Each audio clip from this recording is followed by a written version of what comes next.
Hey guys, welcome back to ExpoHub channel. Myself Rakesh, and today we are going to learn one more question and try to get in details of this question.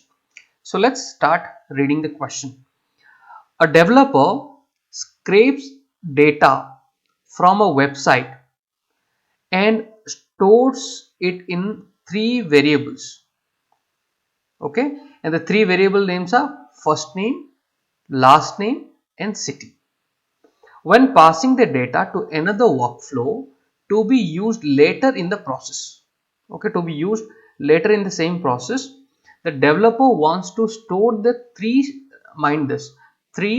string variables. What kind of a data it is? String variables.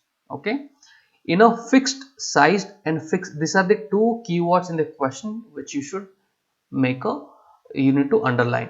The first one is string variables, the data type is string variables, and in a fixed sized data structure. Okay, this word is very important. Fixed sized data structure named user data. Based on best practices, which data structure and assignment should the developer use? What is the best practice? Based on the best practice, what is the data type one should use?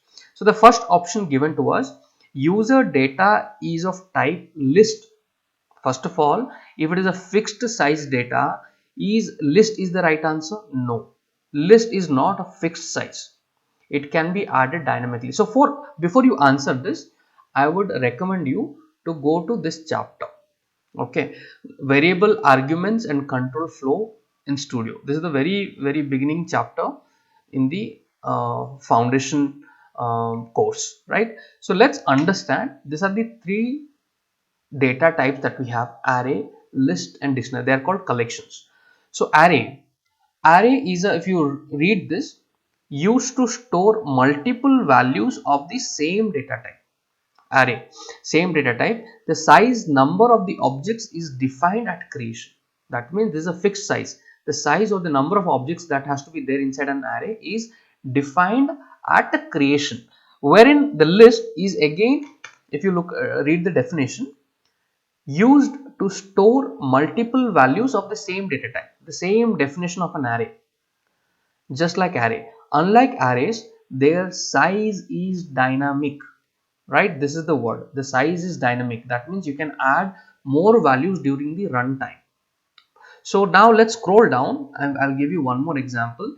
They also have created a very nice video about array, and if you read the definition here, type of variable with fixed size structure which lets us store multiple values of the same type.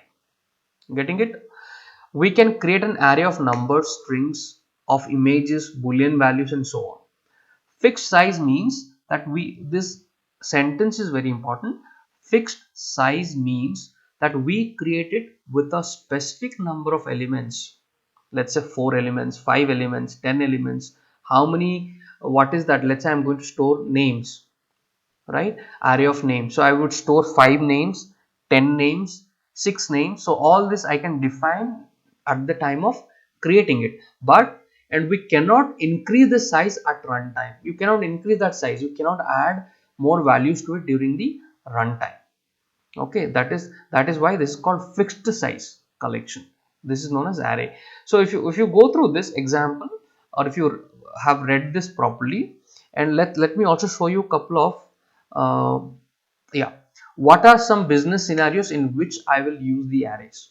Okay, when we want to save the names of the months to a variable, so we know there is a fixed size month, 12, only 12 months we have. So anywhere a fixed size comes into picture, that time array is the recommended method. You can also use list, but array would be a recommended best what do you call, this is the best practice, right? That is the best practice to go for an array. When a fixed collection of bank accounts has to be stored and used in the payment process, so anywhere the word fixed comes, that's where you would be, the best practice is to go for an array. Okay, so let's go back and look at the options. So anywhere we see list, that would be a wrong answer. So the first one is wrong, and also the last one is also wrong because it says list. Okay, now there are two different options we have got. object, this is an array, this is a symbol of an array, object with this one, that is means this is a array of objects. User data is of type string, that means it's an array of string. Now that's where I told you to make a note of this particular word, string variables. So is this the right answer or this is the right answer? The right answer is the third one, which is the array of strings.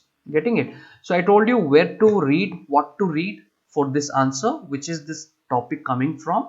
So once you go through this topic, you'll be pretty clear why this is the right answer, guys.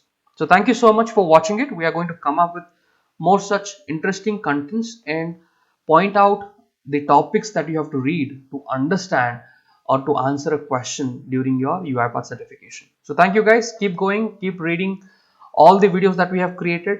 Start making a note of everything that you're learning every day and do revise. Thank you guys. Take care. Bye bye.